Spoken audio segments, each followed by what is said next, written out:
the House please come to order?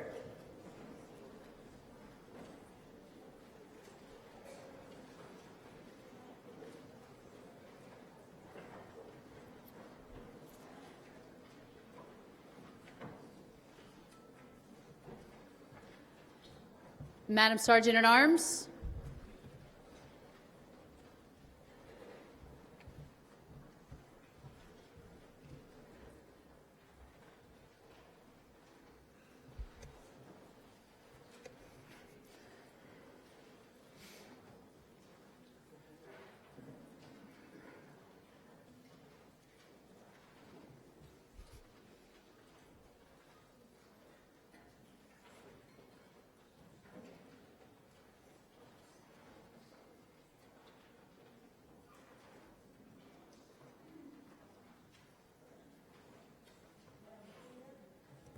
Madam Speaker, the Honorable Vermont State Senate.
Good afternoon. This joint assembly is convened pursuant to the provisions of JRS 2, which the clerk will now read. JRS 2, joint resolution to provide for a joint assembly to hear the farewell message of the governor. Resolved by the Senate and the House of Representatives that the two houses meet in joint assembly on Wednesday, January 4, 2017 at 2 o'clock in the afternoon to receive the message of the outgoing governor. The chair now recognizes the senator from Chittenden District, Senator Baruth, for the purpose of making a motion.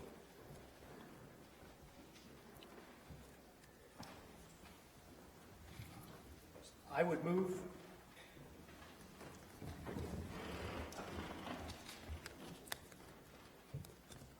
that a committee of 3 senators and 3 representatives be appointed by the chair to wait upon His Excellency the Governor and inform him that the joint assembly has now convened for the purpose of receiving his farewell message. Now, the senator from Chittenden District has moved that a committee of 3 senators and 3 representatives be appointed by the chair to wait upon His Excellency the Governor and inform him that the joint assembly has now convened for the purpose of receiving his farewell message. Are you ready for the question? If so, all those in favor, please signify by saying aye. Aye. All those opposed, please signify by saying no. The ayes have it, and the motion is carried. The chair appoints the following members: the member from St. Albans Town, Representative Parent; the member from Winooski, Representative Gonzalez; the member from Putney, Representative Murwicki; the senator from Bennington District, Senator Sears; the senator from Windham District, Senator White; and the senator from Grand Isle District, Senator Mazza. Will the committee please assemble and perform the important duties assigned to it?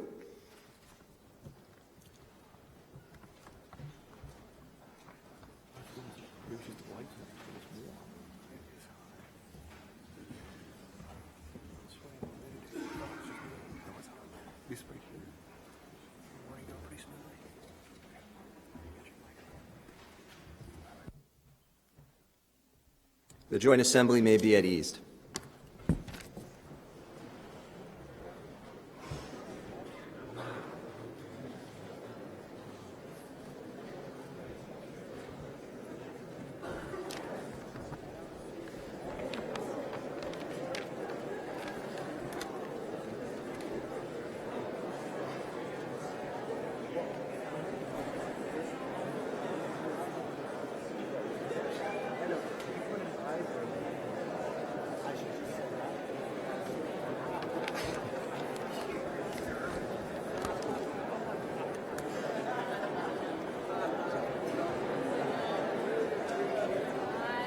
Not so much.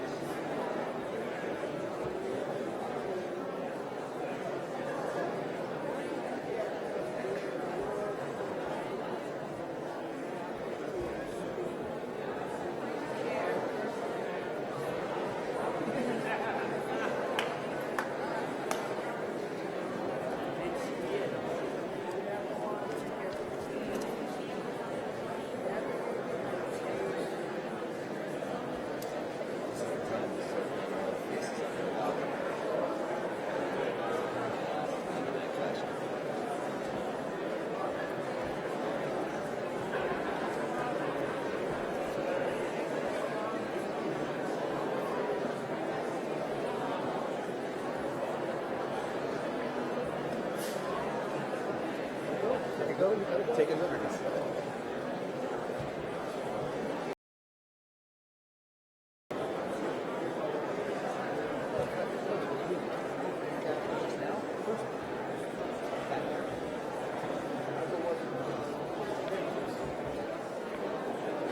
His cynicism, cheekiness, sarcasm is starting to.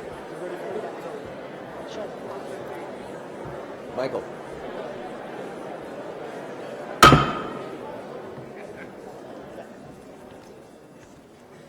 Mr. President, Madam Sergeant at Arms. the Governor of the State of Vermont, Peter E. Shumlin.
Legislators, citizens of Vermont, and our distinguished guests, I introduce the Governor of the State of Vermont, the Honorable Peter E. Shumlin.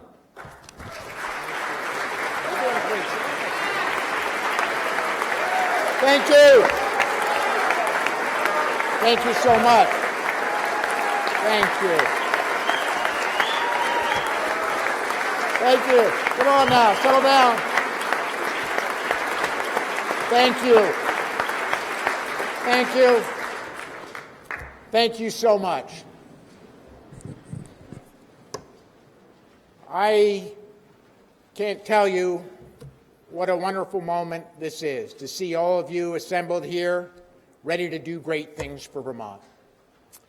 I got to start by thanking, first of all, the love of my life, my rock for the last 6 years, your First Lady, Katie Hunt. Thank you for being here. Come on, stand up, take a bow. Thank you.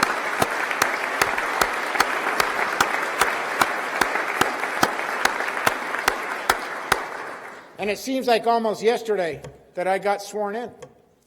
But with me at that time was my family, and I'm so proud to have them here today. My mom, my dad was here at the time. He's since passed away, but I know that he's looking down on us now with a combination of pride and, for God's sakes, hurry it up, Peter. My brother and sister, my niece and nephew, my girls would be here, but they're working today, making an honest living.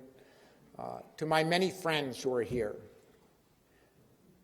I've got to give a huge shout out to my fifth floor team, my cabinet, my secretaries, my folks who have worked so hard over the last 6 years to work for someone who's almost impossible in their demand for production. Team, you are the best team that any governor could ever dreamed of having. Stand up so that we can thank you. All of you. Everyone on Team Shumlin, you are the best.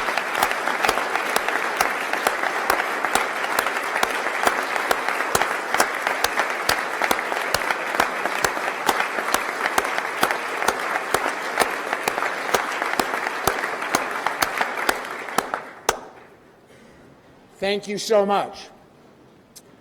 I also want to recognize my friend, Governor-elect Phil Scott, who's going to deliver his inaugural address tomorrow. I've known Phil for a long, long time. We served together in the Senate for many years. He's been my lieutenant governor and our lieutenant governor for the last 6 years. He was a member of my cabinet. I believe it's the first time in a governor's history in Vermont that a lieutenant governor from the opposite, but he did so with distinction. And I know that Phil cares deeply about this great state. He's a hard worker, and I know that he will serve our state honorably as Vermont's 82nd governor. Congratulations, Phil.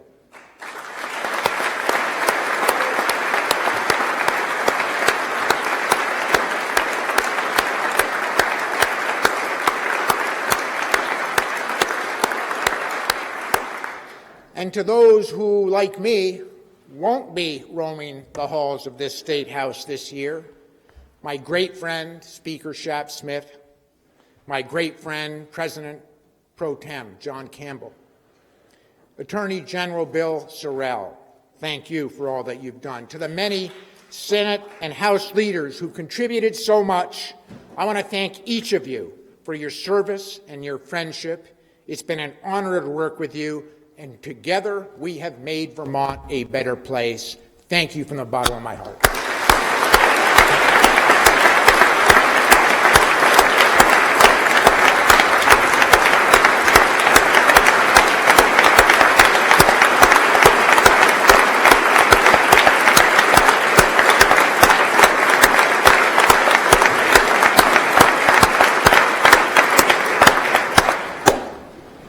And a word to all of you who will be roaming the great halls of the best state house in America, including incoming Lieutenant Governor David Zuckerman, Attorney General T.J. Donovan, House Speaker Mitzi Johnson, and President Pro Tem Tim Ash. I did that job for 10 years, so of special sympathy in my heart for him. And I congratulate all of you on your victories and your hope for success in building on the progress that we've made over the past 6 years. As I look at the many new faces in this chamber, and I've got to say you look more beautiful than ever, I remember fondly back to when I was one of them, right over there.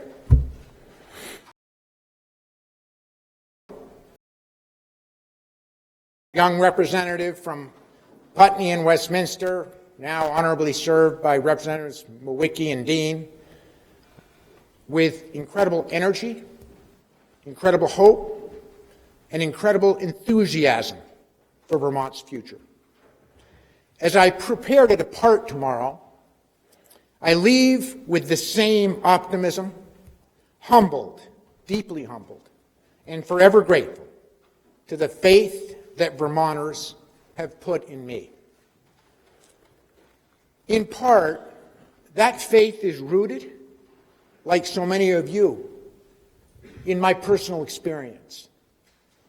As my mom will freely tell anyone who asks, and some who don't, as a dyslexic boy who struggled to learn how to read and still can't spell, thank you, spell check, I faced low expectations. In another state, I'm often well aware, I might have faced a very bleak and different future. In Vermont, I became governor. I came to this office shaped by that experience, knowing that many of us need a helping hand. Many of us need a second chance. 6 years ago, in the grip of a great recession, too many Vermonters needed both. Just before I came to office, Vermont had suffered a series of economic body blows, and it's easy to forget them. In the 3 years before I was elected, Vermonters lost nearly 10,000 jobs. That's 10,000 Vermonters who went home one day without a job. Unemployment had spiked and incomes had stagnated. On day one, I inherited a budget that included a $178 million shortfall, with revenues, let's not forget that had plunged by $200 million. We were flying blind with no energy plan, we just didn't have one, to deal with the reality of the climate change that is well upon us. Our infrastructure was crumbling, with 1/4 of the state's roads in very poor condition. Vermont was 45th in the nation for the number of structurally deficient bridges. Our state hospital was crumbling, I don't need to remind you, having been decertified by the federal government nearly a decade before, requiring Vermonters to pay $184 million in their hard-earned money that should have been paid for by the federal government, but our facility was too much of a dump. Over 30,000 Vermonters had no broadband internet service. I'm not talking about slow service. Talk to my mom. No broadband internet service. And far too many of our downtowns were falling further into decay. Our lowest paid workers had little hope of a real raise, and too many Vermonters with criminal records who had served their time, paid their price, were forced to check the box to all but certain permanent unemployment. Permanent. For too many Vermonters, they were homeless, and we lost too many of them to our cold winters. I'll never forget we lost 2 who froze in the streets in the first few months of my governorship. Vermont's prison population was increasing at such a rate that we were in danger of incarcerating more Vermonters than we were sending to pre-kindergarten.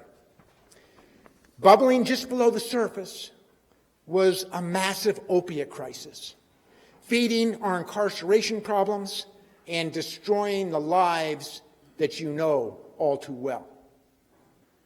Our education system had lost 20,000 students in 2 decades, but we refused as a state to adapt to that reality. Too many young Vermonters could not access quality early education, while too many others could not afford to get beyond high school. And we had tens of thousands of Vermonters living without health insurance. 6 years later, this state is a vastly different place thanks to our work together. Let's remember, when I ran for governor, I said that my top priority would be to grow jobs and economic opportunity to make this state more affordable. We've done that. We have done that. We added almost 16,000 jobs in the last 6 years. Our unemployment rate has fallen every year that I've had the privilege of being governor, every single year. And personal per capita incomes, this really matters when you talk about affordability, have grown faster than the national average for Vermonters for the first time in our history for the last 5 years in a row. That hasn't happened in Vermont's history. We've put Vermonters to work by connecting over 30,000 homes and businesses to broadband internet, cutting in half the number of failing roads and bridges in this state. That's a big deal. And we've rebuilt the Waterbury State Office Complex. As you know, it was the biggest construction project in the history of our state. We did it on time and on budget, and a new state-of-the-art mental health facility in Berlin, not to mention beds in Brattleboro and Rutland. On January 1st, Vermont's minimum wage increased for the third year in a row, and it's on its way to $10.50 an hour by next year, 2018. We've banned the box, and lower-wage Vermonters no longer have to choose between going to work sick or losing their job. That's a big deal. Thank you.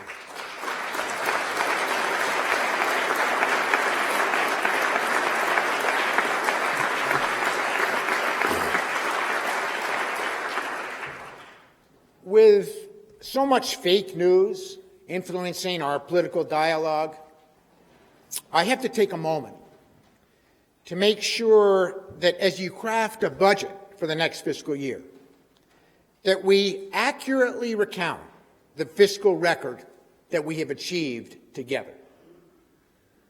Keep this number in mind, 3.7%.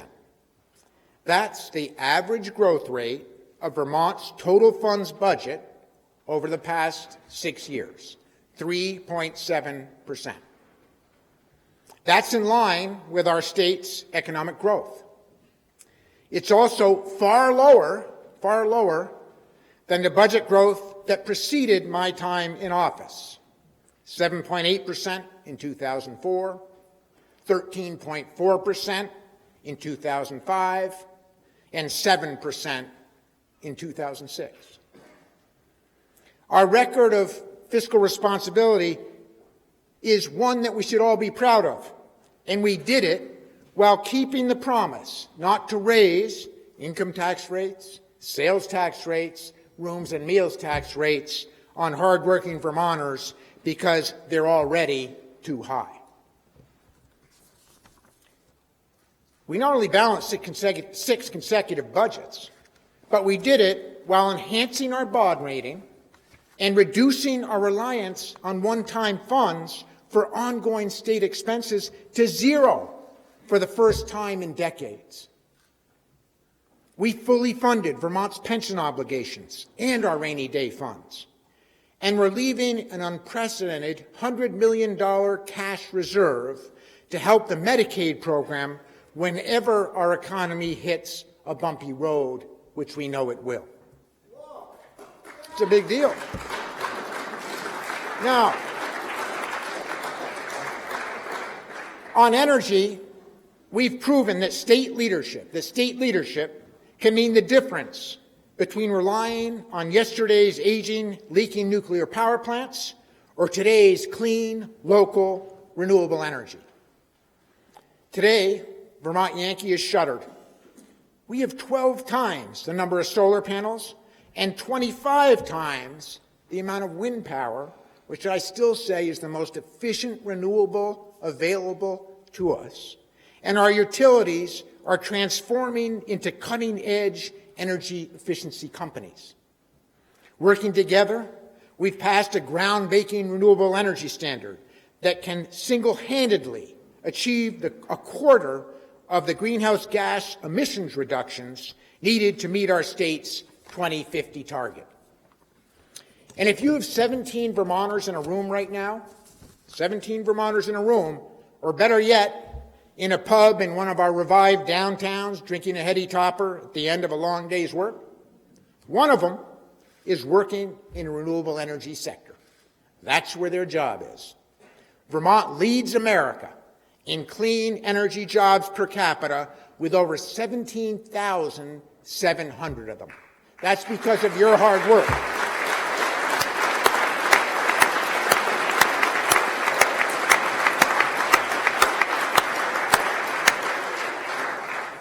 To those that said if we did that, rates would go through the roof, I just want to point out today we enjoy the second lowest electric rates in New England. And the lowest residential rates for any of our neighbors, New Hampshire, Massachusetts, and New York, were lower than all of them. That means money in Vermonters' pockets. Most importantly, Vermont finally adopted a smart statewide energy plan. And as we're moving on the path to 90% renewable by 2050, if other states would follow us, we might have some hope of preserving our planet for our kids and our grandkids. That's kind of a big deal. Let's keep it up.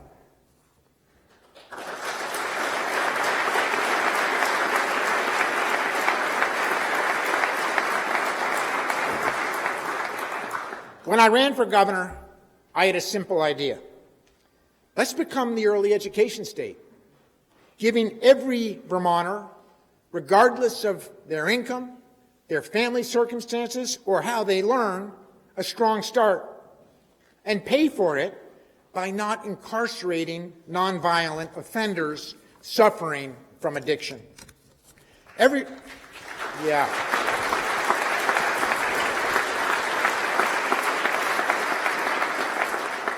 Everyone loved the education idea, but the skeptics pounced on my criminal justice reform proposals, as you may well recall.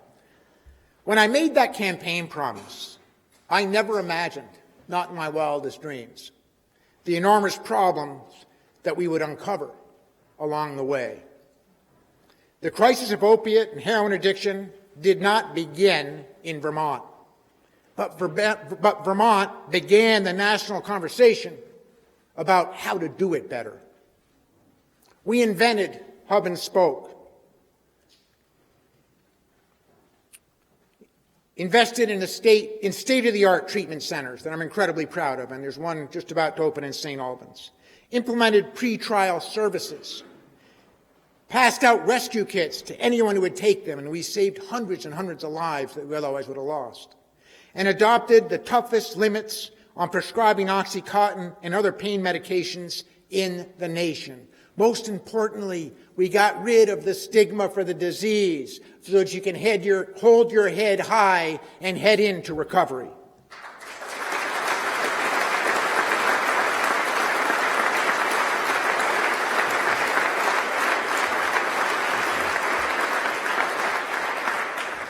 And you know what? Incarceration rates in this state are at the lowest level since the early 2000s. Vermont has almost 600 fewer inmates today than we did in 2010. 600 folks who aren't locked up at anywhere from $50,000 to $65,000 a year. That's tens of millions of dollars each year that Vermonters aren't wasting on prison cells. That's something to be proud of.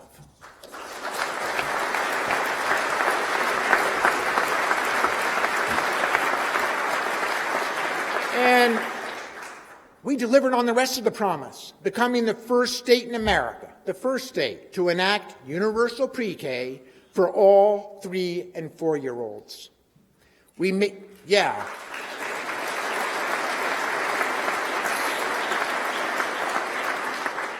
it so more kids could access free school meals, so no kid has to try to learn hungry, because that's impossible. You can't learn on an empty stomach.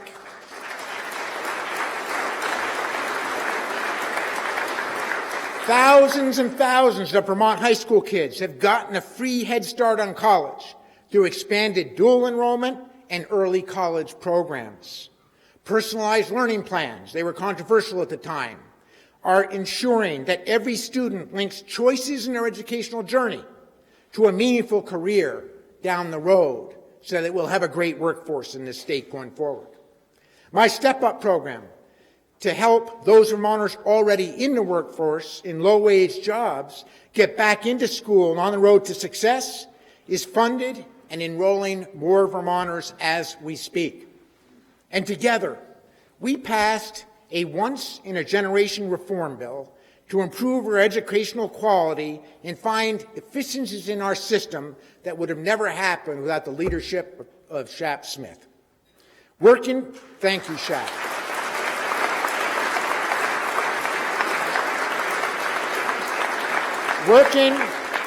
Working from the ground up, today, this is a big deal, well over half of Vermont kids are in a school district that has either decided to streamline or is in a conversation to do so. Over half of Vermont's kids, that's progress on a tough issue that has been plaguing us for years. Congratulations.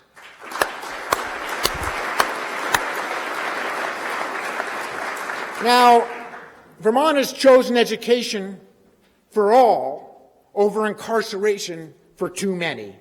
That is change whose time has come. On health care, while we didn't accomplish all of our goals, over 25,000 Vermonters who didn't have health insurance when I became governor do now, meaning that they no longer have to worry that one serious illness or accident could send them into bankruptcy. That's where they were living before. Thanks to our embracing of Obamacare, Vermont's uninsured rate is a nationwide low of 2.7%. That's virtually universal coverage. Congratulations.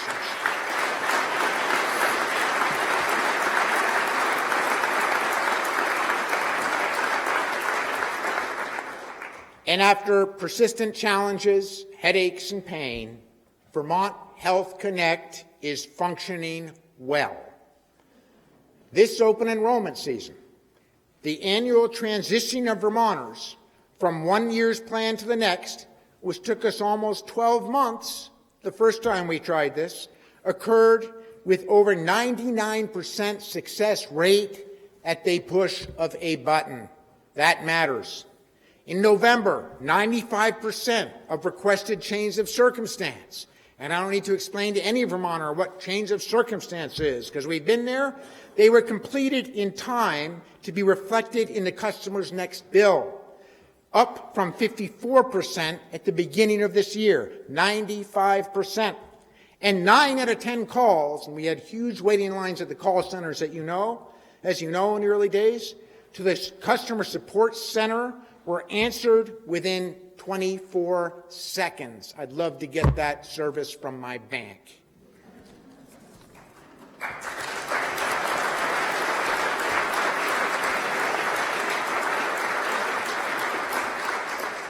With the creation of the Green Mountain Care Board, we've kept the growth of hospital budgets to the lowest levels in 40 years. And the all-payer model is the single best shot. It's the single best shot that we have, or any other state has in America, to controlling health care costs, which is what's made it so tough to get ahead financially for Vermonters and Vermont businesses. By paying doctors and hospitals to keep us healthy rather than for the quantity of care, Vermonters will be healthier, and so will their pocketbooks. Stick with it. It will make a difference.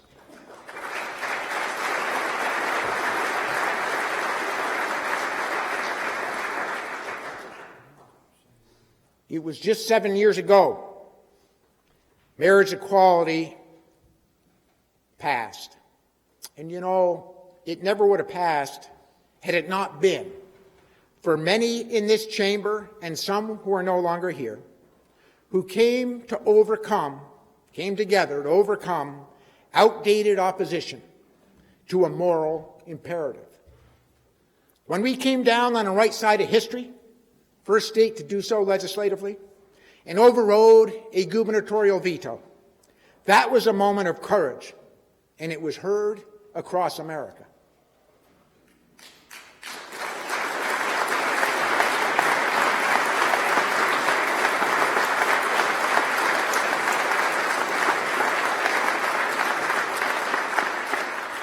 In the 6 years in which I have had the privilege of being your governor, Vermont has not shied away from continuing the tradition of being among the first to do things right. Terminally ill patients can now make their end-of-life choices as they should be able to. Thank you.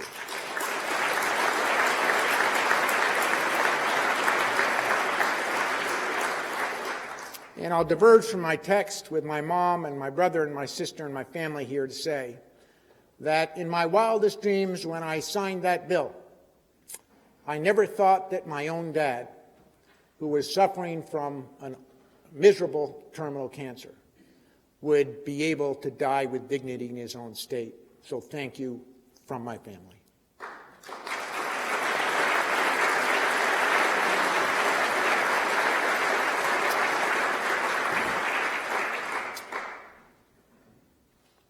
In an era where voter suppression has become a legitimate tactic to win elections in other states, Vermont will now automatically register voters and offer same-day voter registration, the way democracy should work.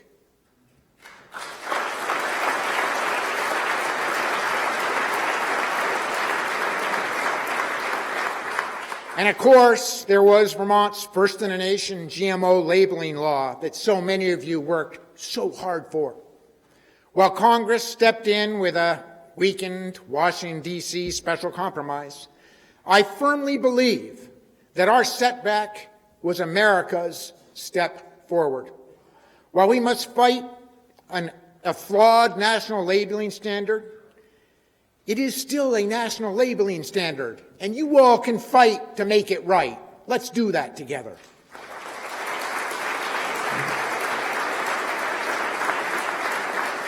Now, with all that we've accomplished, there are some areas where we've got to keep pushing, even though I won't be here as your governor to help. In the last year, Vermont has seen an almost 30% decline in homelessness. Thanks in part to our establishing a goal to end family homelessness by 2020. We need to keep our foot to the pedal to make sure that that goal becomes a reality. We can do it. We can do it.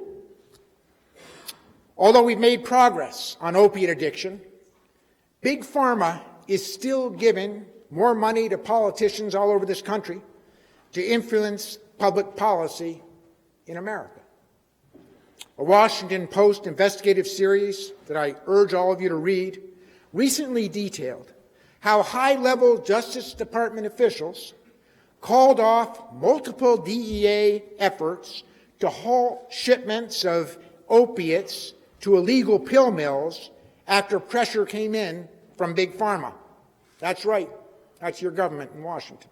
Unbelievably, Congress then amended laws to make it almost impossible to halt the shipments to illegal pill mills in the future.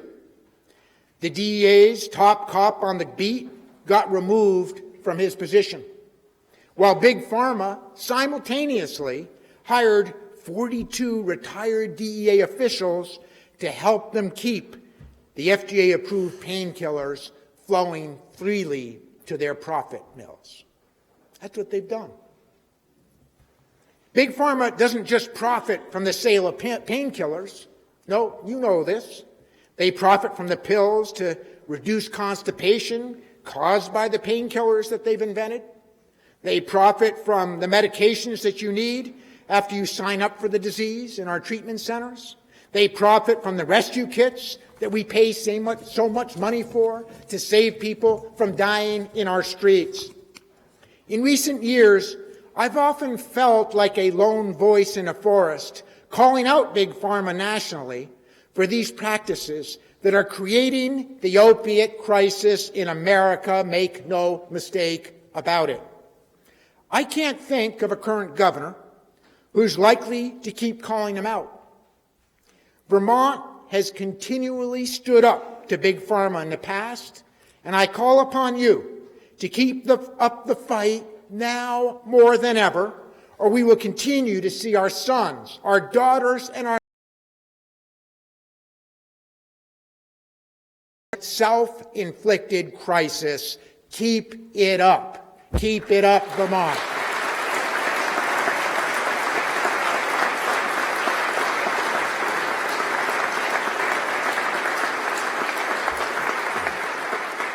We also have more work to do to realize the promise of a cleaner lake and a more livable planet.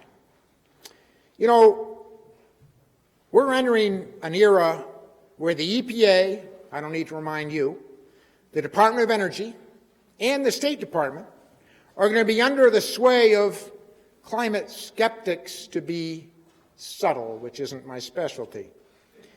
But let's be clear. When we said that we were going to clean up our lake, when we said we were going to reduce our greenhouse gas emissions, we didn't do that for the benefit of the federal government. We passed the toughest clean water law in the history of the state of Vermont. We passed our renewable energy plan for our future, for our children, for our grandchildren. I'm counting, we're counting on you to complete the job.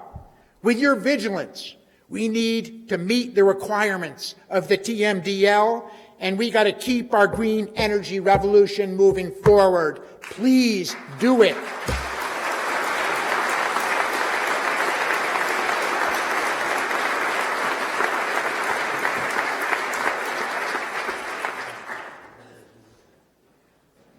You know as well as I that Vermont is always at its best when other parts of our country are at their worst.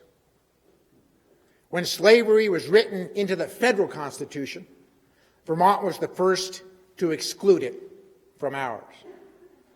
When gay and lesbian Americans were being discriminated against nationwide, Vermont was the first to say, "Love is love, team.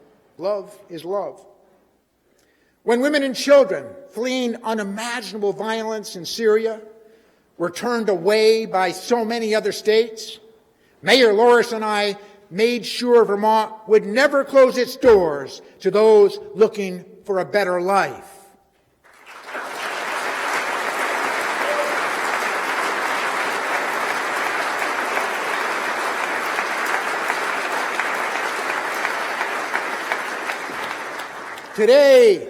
Today, America needs us more than ever. More than ever. We're entering an era of narrow, outdated ways of thinking, emboldened by a divisive and contemptuous president-elect. In the face of such a future, it can be tempting to disengage from the national politics of our time, to sit back on the progress that we've all made together, simply enjoy the beauty that surrounds the best state in the nation, and rejoice in the fact that our little state isn't like the rest of America. But guess what, team? We can't do that. We cannot do that. Our nation has stumbled backwards, and America needs Vermont's leadership now more than ever. More than ever.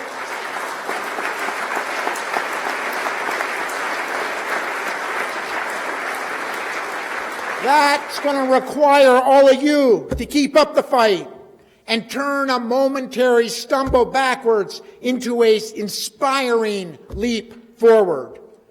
Vermont must always stand up against hatred, against bigotry, against intolerance that will sadly be part of our future. Tomorrow, I will no longer be your governor, but I will be a Vermonter demanding that my government stand firm for the values that make this state what it has always been. Given what I know to be true about this state that I love so much, I'm confident that I won't be the only one. That's why I'm leaving this chamber today with the same enthusiasm, hope, and optimism that I had 30 years ago when I first arrived. Farewell and thank you.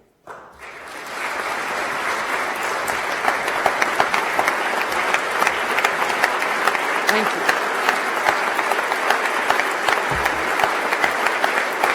Go team.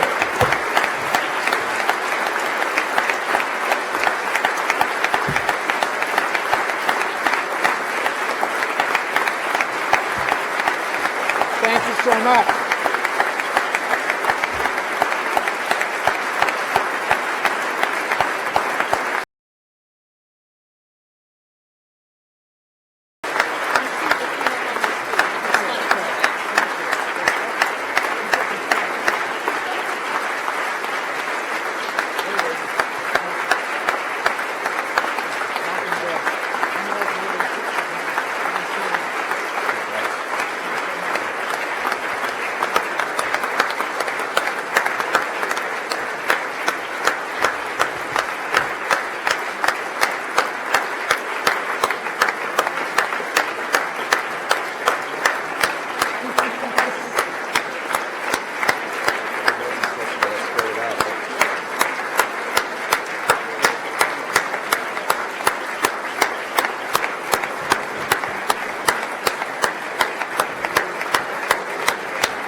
Pretty straightforward, right? John.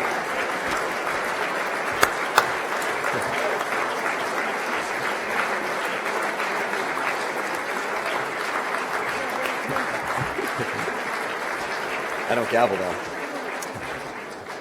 I think the governor is eager to finish his work. He tried to leave without an escort. Will the committee please reassemble and escort the governor from the chamber?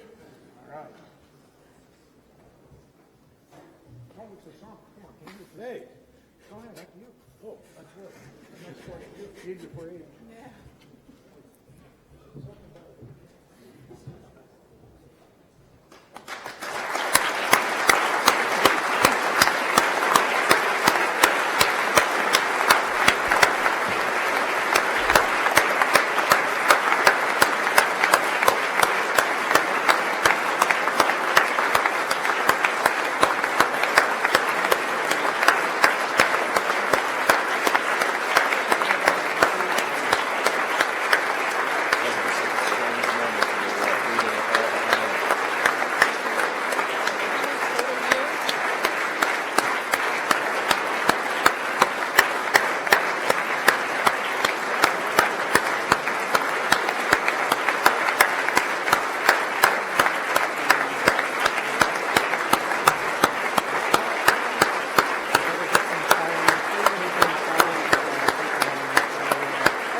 The joint assembly may be at ease while we await the return of the committee.